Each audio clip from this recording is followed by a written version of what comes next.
O céu e o inferno. Capítulo 2. Temor da morte. Causas do temor da morte. Por que os espíritas não temem a morte? Causas do temor da morte. O homem, seja qual for a escala de sua posição social, desde selvagem, tem o sentimento inato do futuro. Diz-lhe a intuição que a morte não é a última fase da existência e que aqueles cujo apelo lamentamos não estão irreversivelmente perdidos. A crença da imortalidade é intuitiva e muito mais generalizada do que a do nada. Entretanto, a maior parte dos que nela creem apresentam-se possuídos de grande amor às coisas terrenas e temerosos da morte. Por quê? Este temor é um efeito da sabedoria da providência e uma consequência do instinto de conservação comum a todos os viventes. Ele é necessário enquanto não se está suficientemente esclarecido sobre as condições da vida futura, como contrapeso à tendência que, sem esse freio, nos levaria a deixar prematuramente a vida e a negligenciar o trabalho terreno que deve servir ao nosso próprio adiantamento. Assim é que, nos povos primitivos, o futuro é uma vaga intuição, mais tarde, tornada simples esperança e, finalmente, uma certeza apenas atenuada por secreto apego à vida corporal. À proporção que o homem compreende melhor a vida futura, o temor da morte diminui. Uma vez esclarecida a sua missão terrena, aguarda-lhe o fim calmo, resignado e serenamente.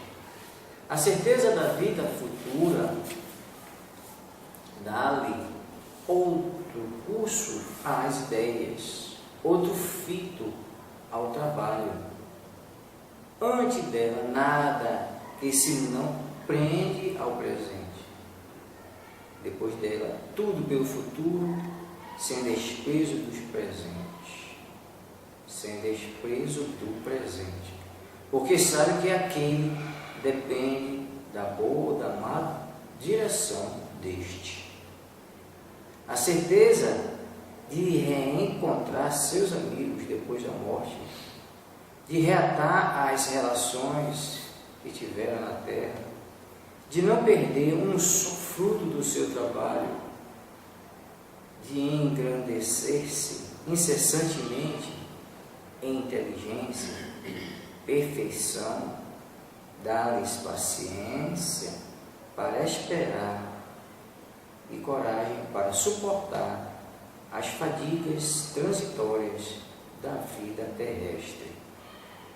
A solidariedade entre vivos e mortos faz-lhe compreender a que deve existir na terra, onde a fraternidade e a caridade têm desde então um fim e uma razão de ser, no presente como no futuro. Para libertar-se do temor da morte, é mister poder encará-lo sob o seu verdadeiro ponto de vista, isto é, ter penetrado pelo pensamento no mundo espiritual, fazendo dele uma ideia tão exata quanto possível, o que denota da parte do espírito encarnado um tal ou qual desenvolvimento e aptidão para desprender-se da matéria. No espírito, atrasado, a vida material prevalece sobre a espiritual, apegando-se às aparências. O homem não distingue a vida além do corpo, esteja embora na alma a vida real. Aniquilado aquele, tudo seria figura, perdido, desesperador. Se ao contrário, concentrarmos o pensamento não no corpo, mas na alma, fonte da vida, ser real a tudo sobrevivente, lastimaremos menos a perda do corpo, antes fonte de misérias e dores. Por isso, porém, necessita o espírito de uma força sólida e vível na natureza. O temor da morte decorre, portanto, da noção insuficiente da vida futura, embora denote também a necessidade de viver e o receio da destruição total. Igualmente, o estimula secreto anseio pela sobrevivência da alma, velada ainda pela incerteza. Esse temor decresce à proporção que a certeza aumenta e desaparece quando esta é completa. Eis aí o lado providencial da questão. O homem não suficientemente esclarecido, cuja razão mal pudesse suportar a perspectiva muito positiva e sedutora de um futuro melhor, prudente seria não o deslumbrar com tal ideia, desde que por ela pudesse negligenciar o presente, necessário ao seu adiantamento material e intelectual. Este estado de coisa é entretido e prolongado por causas puramente humanas, e o progresso fará desaparecer. A primeira é a feição com que se insinua a vida futura, feição que poderia contentar as inteligências pouco desenvolvidas, mas que não conseguiria satisfazer a razão esclarecida dos pensadores refletidos. Assim dizem estes, desde que nos apresentam como verdades absolutas, princípios contestados pela lógica e pelos dados positivos da ciência, é que eles não são verdades. Daí a incredulidade de uns e a crença dúbia de um grande número. A vida futura é-lhes uma ideia vaga, antes uma probabilidade do que certeza absoluta. Acreditam, desejariam que assim fosse, mas apesar disso, exclamam: se todavia assim não for, o presente é positivo, ocupemo-nos dele primeiro, que o futuro, por sua vez, virá. E depois acrescentam definitivamente o que é a alma: um ponto, um átomo, uma faísca, uma chama. Como se sente? Vê ou percebe? É que a alma não lhes parece uma realidade efetiva, mas uma abstração. Os entes que lhes são caros, reduzido ao estado de átomo, o seu modo de pensar, estão perdidos e não têm mais a seus olhos as qualidades pelas quais se lhes fizeram amados. Não podem compreender o amor de uma faísca, nem o que a ela possamos ter. Quanto a si mesmos, ficam mediocremente satisfeitos com a perspectiva de se transformarem em mônades. Justifica-se, assim, a preferência ao positivismo da vida terrestre, que algo possui de mais substancial. É considerável o número dos dominados por este pensamento.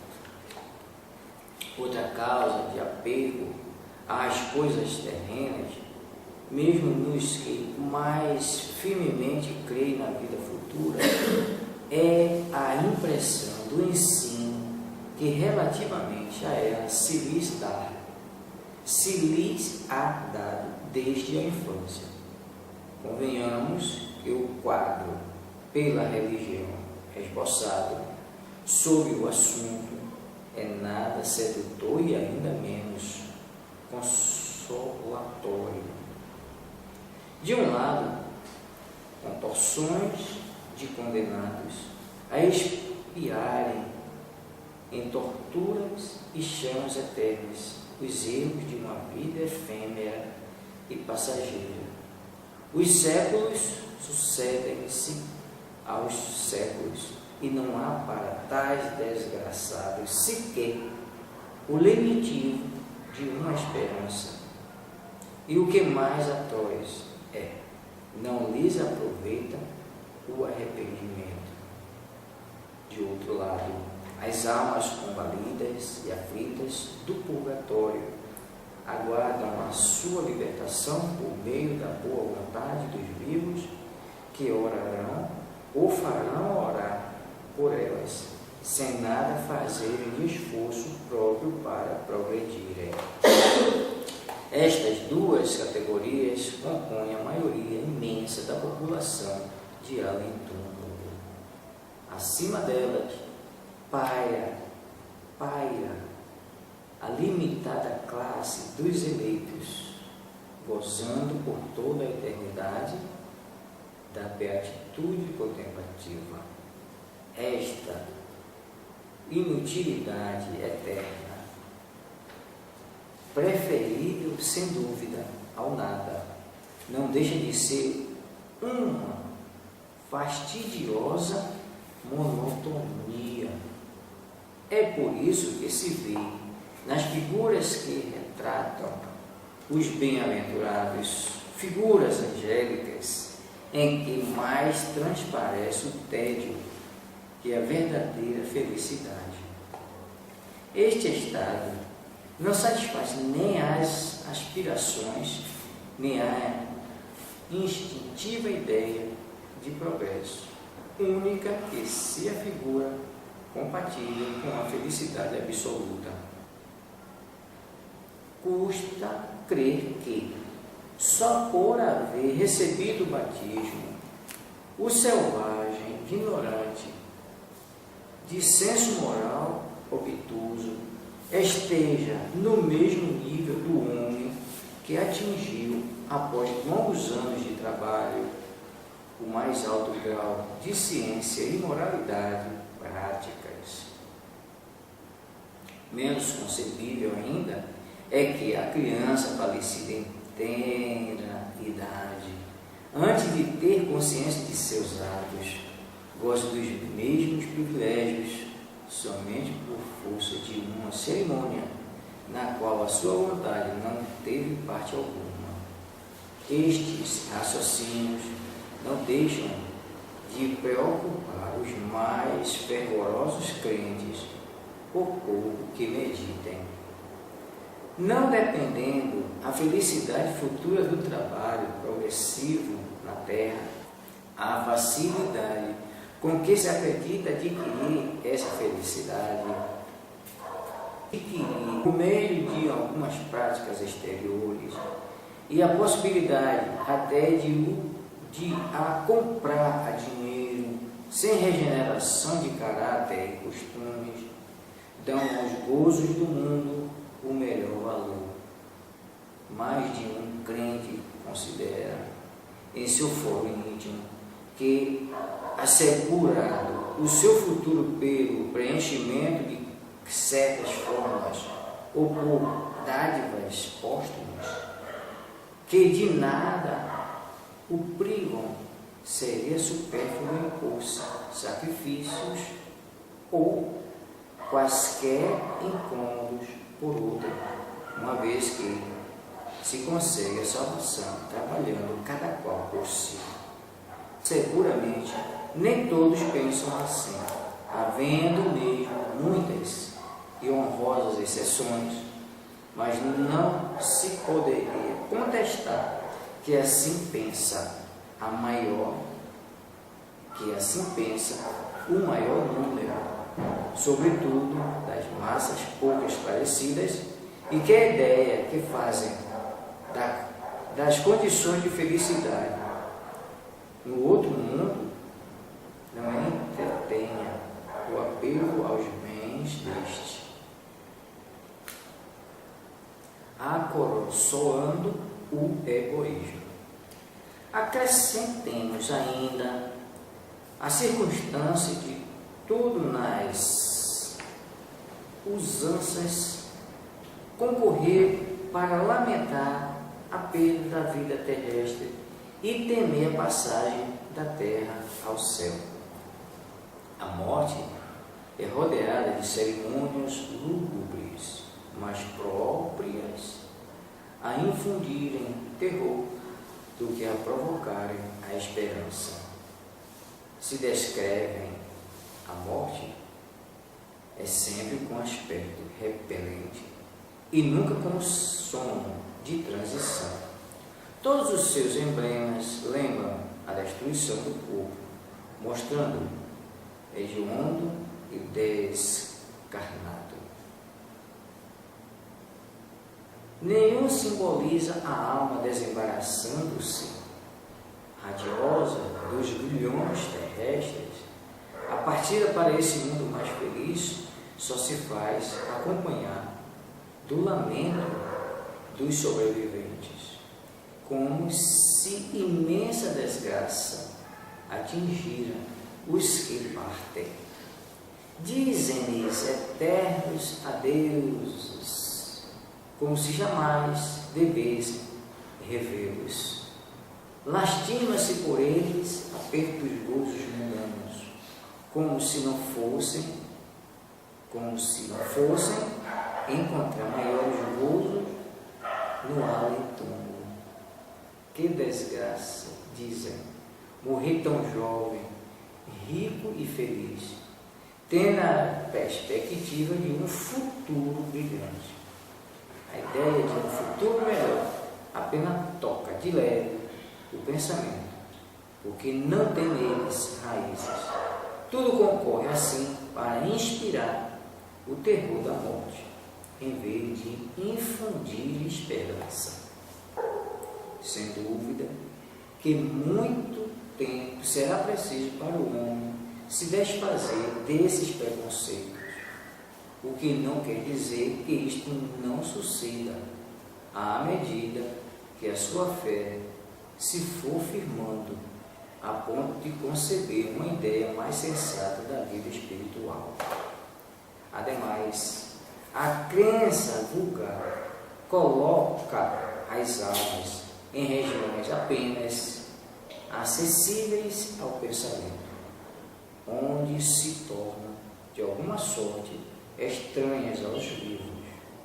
A própria igreja põe entre umas e outras uma barreira insuperável, declarando rotas todas as relações e impossível qualquer comunicação. Se as almas estão no inferno, perdida é toda a esperança de as se rever, a menos que lá se vá ter também. Se estão entre os eleitos, vivem completamente absortas em contemplativa beatitude. Tudo isso interpõe entre mortos e vivos uma distância tal que faz supor eterna a separação. E é por isso que muitos preferem ter junto de si, embora sofram os entes caros, antes que vê-los partir, ainda mesmo que para o céu. E a alma que estiver no céu, será realmente feliz vendo, por exemplo, arder eternamente seu filho, seu pai, sua mãe e seus amigos? Por que os espíritas não temem a morte? A doutrina espírita transforma completamente a perspectiva do futuro. A vida futura deixa de ser uma hipótese para ser realidade. O estado das almas depois da morte não é mais um sistema, porém o resultado da observação. Ergue-se o véu. O mundo espiritual aparece-nos na plenitude de sua realidade prática. Não foram os homens que o descobriram pelo esforço de uma concepção engenhosa. São os próprios habitantes desse mundo que nos vêm ver, descrever a sua situação. Aí os vemos em todos os graus da escala espiritual, em todas as fases da felicidade ou da desgraça, assistindo, enfim, a todas as peripécias da vida de além-túmulo. Eis aí porque os espíritas encaram a morte calmamente e se revestem de serenidade nos seus últimos momentos sobre a terra. Já não é só a esperança, mas a certeza que os conforta. Sabem que a vida futura é a continuação da vida terrena, em melhores condições, e aguardam-na com a mesma confiança com que aguardariam o despontar do sol após uma noite de tempestade.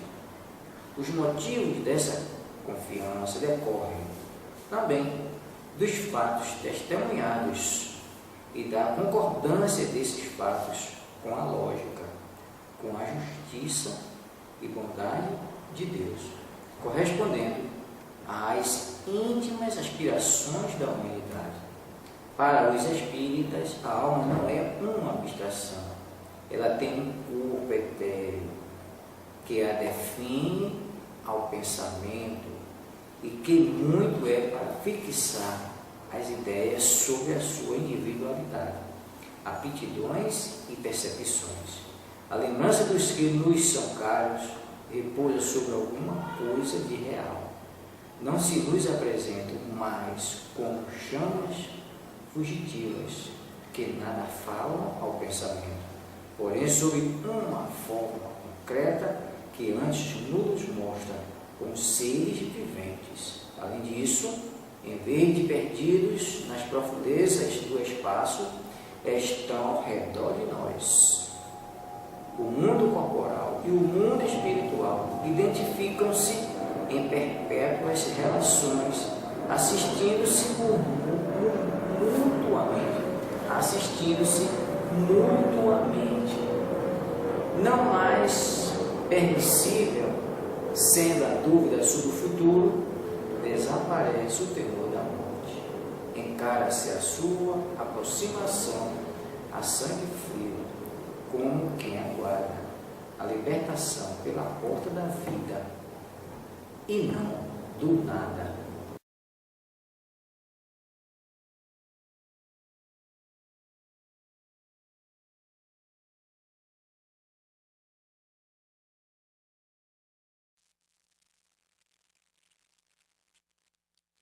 Grau correção.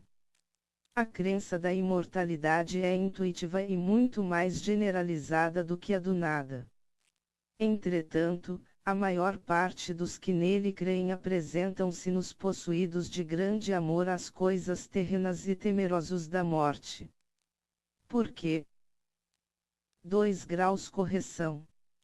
Se, ao contrário, concentrarmos o pensamento, não no corpo, mas na alma, fonte da vida, ser real a tudo sobrevivente, lastimaremos menos a perda do corpo, antes fonte de misérias e dores. Para isso, porém, necessita o espírito de uma força só adquirível na madureza. 3 graus correção. Outra causa de apego às coisas terrenas, mesmo nos que mais firmemente creem na vida futura, é a impressão do ensino que relativamente a ela se lhes há dado desde a infância. Convenhamos que o quadro pela religião esboçado, sobre o assunto, é nada sedutor e ainda menos consolatório. 4 graus correção. Estas duas categorias compõem a maioria imensa da população de além-túmulo. Acima delas, paira a limitada classe dos eleitos, gozando, por toda a eternidade, da beatitude contemplativa. Esta inutilidade eterna, preferível sem dúvida ao nada, não deixa de ser de uma fastidiosa monotonia. É por isso que se vê, nas figuras que retratam os bem-aventurados, figuras angélicas onde mais transparece o tédio que a verdadeira felicidade. 5 graus correção. 7. Não dependendo a felicidade futura do trabalho progressivo na terra, a facilidade com que se acredita adquirir essa felicidade, por meio de algumas práticas exteriores, e a possibilidade até de a comprar a dinheiro, sem regeneração de caráter e costumes, dão aos gozos do mundo o melhor valor. Mais de um crente considera, em seu foro íntimo, que assegurado o seu futuro pelo preenchimento de certas fórmulas ou por dádivas póstumas, que de nada o privam, seria supérfluo impor-se sacrifícios ou quaisquer incômodos por outrem, uma vez que se consegue a salvação trabalhando cada qual por si. Seguramente, nem todos pensam assim, havendo mesmo muitas e honrosas exceções, mas não se poderia contestar que assim pensa o maior número, sobretudo das massas pouco esclarecidas, e que a ideia que fazem das condições de felicidade no outro mundo não entretenha o apego aos bens deste, acoroçoando o egoísmo. 6 graus correção. Porque os espíritas não temem a morte. 10 A doutrina espírita transforma completamente a perspectiva do futuro. A vida futura deixa de ser uma hipótese para ser realidade. O estado das almas depois da morte não é mais um sistema, porém o resultado da observação. Ergueu-se o véu, o mundo espiritual aparece-nos na plenitude de sua realidade prática, não foram os homens que o descobriram pelo esforço de uma concepção engenhosa, são os próprios habitantes desse mundo que nos vêm descrever a sua situação, aí os vemos em todos os graus da escala espiritual, em todas as reisas da felicidade e da desgraça, assistindo, enfim, a todas as peripécias da vida de além-túmulo. Eis aí porque os espíritas encaram a morte calmamente e se revestem de serenidade nos seus últimos momentos sobre a terra. Já não é só a esperança, mas a certeza que os conforta, sabem que a vida futura é a continuação da vida terrena em melhores condições e aguardam-na com a mesma confiança com que aguardariam o despontar do sol após uma noite de tempestade. Os motivos dessa confiança decorrem, outros sim, dos fatos testemunhados e da concordância desses fatos com a lógica, com a justiça e bondade de Deus, correspondendo às íntimas aspirações da humanidade. Para os espíritas, a alma não é uma abstração, ela tem um corpo etéreo que a define ao pensamento, o que muito é para fixar as ideias sobre a sua individualidade, aptidões e percepções. A lembrança dos que nos são caros repousa sobre alguma coisa de real. Não se nos apresentam mais como chamas fugitivas que nada falam ao pensamento, porém sob uma forma concreta que antes nos mostra como seres viventes. Além disso, em vez de perdidos nas profundezas do espaço, Estão ao redor de nós, o mundo corporal e o mundo espiritual identificam-se em perpétuas relações, assistindo-se mutuamente. Não mais permissível sendo a dúvida sobre o futuro, desaparece o temor da morte, encara-se a sua aproximação a sangue frio, como quem aguarda a libertação pela porta da vida e não do nada.